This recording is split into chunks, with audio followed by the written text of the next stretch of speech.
서울 강동 의뢰 이혜식 의원입니다. 이호영 직무대행님. 네. 네, 그 박현수 치안정감 인사할 때 추천권을 제대로 행사하신 겁니까? 네, 충분히 사전에 협의했습니다. 아니 협의가 아니라 추천권을 본인이 추천하신 거 아니에요? 아니, 제가 뭐 그 추천 내용이나 협의 내용에 대해서 말씀드릴 수는 없습니다. 그 위에서 찍어서 내려온 거죠, 그죠? 뭐 아니, 사전에 저희들이 단수 협의를 추천된 한 거죠. 것입니다. 단수 추천된 거잖아요. 그것은 지금 외부에 나타나는 것은 최종적으로 서울청장 협의가 직무- 끝나고 내정이 끝난 이후에 추천 서울청장 결정을 직무 대리로 서울청장 직무 대리로 보호할 때, 예? 그럴 때는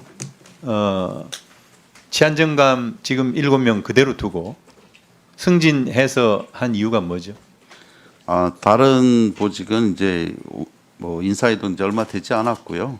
근데요. 서울청장은 이제 직위해제가 서울청장 김봉식 전 그렇죠. 서울청장이 직위해제 돼 있어서 그 자리만 일단 지난번에 김광호 서울청장 직위 해제됐을 때 그때는 조지호 치안정감을 임명했잖아요.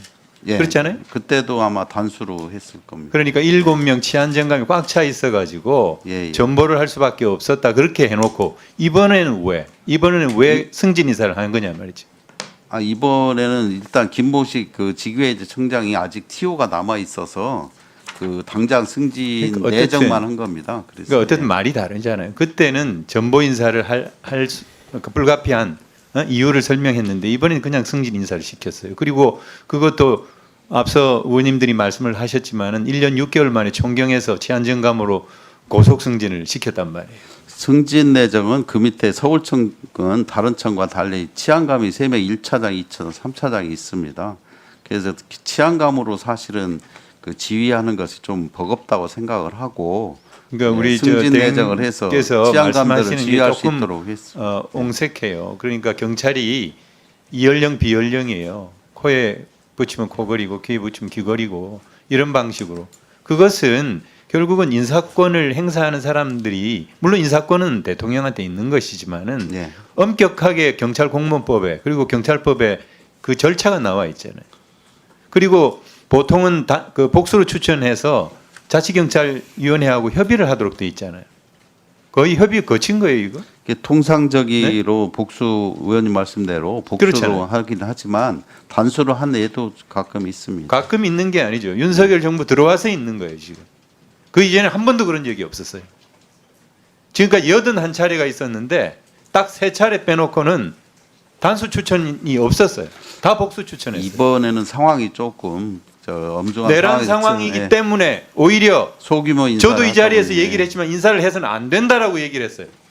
근데 인사를 하면서 이렇게 하는 게 어디 있어요? 네? 인사는 아까 말씀드렸듯이 상위직부터 하지 않으면 밑에 있는 저기 까지 인사를 박현수 할 수 없어서 직무대리 앞으로 나오세요. 불가피하게 시행했습니다. 우리 직무대리께서는 지난 12월 작년에 12월 19일 그리고 올해 6월 15일 두 차례 참고인 내란 주요 임무 종사 혐의로 참고인 조사를 받았습니다. 그렇죠? 네, 그렇습니다. 네. 그리고 지난 2월 14일에는 군 인권센터에서 내란 중요 임무 종사 및 직권남용 권리행사 방해 혐의로 국수본에 고발이 됐어요. 그렇죠? 예, 그렇습니다. 네. 언제든지 주요 그 피의자로 전환될 수 있는 사람이고 향후 특검이 발의되고 국회에서 통과가 되면은 수사를 받아야 할 수사 대상자예요. 그렇지 않습니까? 저는 이상 네, 좋습니다. 비상계엄 선포 날 12월 3일 날 오전에 행안부 장관과 조지호 청장과 통화를 했고 직후에 계엄 선포 직후에 두 차례 통화를 했죠. 예, 그렇습니다. 예, 그렇죠. 그리고 경비국장과 11시 7분, 11시 35분에 통화를 했고 강상문 영등포 서장 이 다 주요 임무 종사자들이에요. 0시 41분에 통화를 했고 그 이후에도 이상민 장관과도 통화를 했고 그 이후에 조지호 청장과도 또 두 차례 통화를 했습니다. 그날 당일날 대체로 이 국조위에 나와 가지고 답변하는 것을 들었는데 뭐 명확하지가 않아요. 그대로 믿을 수 없는 이제 그런 답변들을 주로 하셨어요.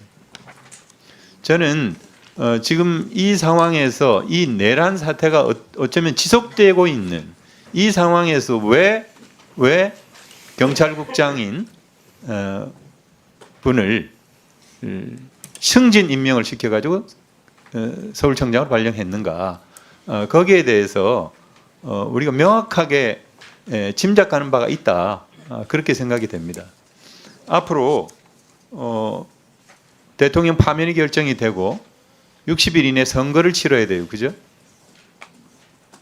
네, 만약에 파면이 결정된다면 그렇습니다. 아까도 그 본인이 스스로 얘기를 했는데 이 일각의 어떤 비판에 대해서 자기도 인정을 한다 그렇게 말씀을 하셨어요. 그죠? 네, 겸허히 받아들일 건 받아들이고 네, 겸허히 받아들이고 이제 그런 생각을 가진 분이 선거의 엄정 중립을 지킬 수 있겠어요? 대선 상황이 전개가 되면은 선거의 엄정 중립을 지킬 수가 있겠냐고요. 엄정한 네? 대선 관리 상황 그 관리가 될 수 있도록 노력하겠습니다. 그리고 서울청은 지금 윤상현, 정광훈 서부지법 폭동 배후 수사를 하고 있어요. 그리고 전한길 강사 내란 선동과 관련해서 수사를 하고 있고 헌재 폭동 모의와 관련해서도 대처를 하고 있습니다. 문영배 헌법재판소장 대행의 카페 문자 테러 사건도 지금 다루고 있고 촛불행동과 관련된 수사도 하고 있고 내란과 관련된 핵심적인 수사를 지금 서울청에서 하고 있어요. 이 수사를 제대로 할 수 있겠어요? 본인 스스로 어떻게 생각하세요? 제대로 할 수 있다고 생각하시는 거예요? 일련의 수사 사항들이 법과 원칙에 의해서 될 수 있도록 최대한 노력하겠습니다. 국민들은 전혀 그렇지 않다고 생각하는 거예요. 저도 전혀 그렇지 않다라고 생각해요. 무마될 것이다. 수사 제대로 못할 것이다. 엄정하고 중립적이고 객관적인 선거 사무를 다룰 선거 수사라든가 선거 상황에 대해서 대처를 못할 것이다. 매우 편파적일 것이다. 왜냐하면 네?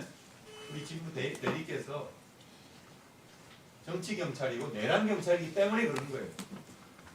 그래서 저는 우리 대리께서 직무 대리께서 스스로 사퇴하는 것이 옳다라고 생각해요. 아주 장기적으로 봤을 때 우리 직무 대리한테도 저는 이로울 것이라고 생각합니다. 어떻게 생각하세요? 다시 한번 말씀드리지만 저는 계엄과 관련해서 일체에 관여한 바가 없고요. 앞으로 서울경찰청장 직무대리로서 맡은 바 소임에 최선을 다하도록 하겠습니다.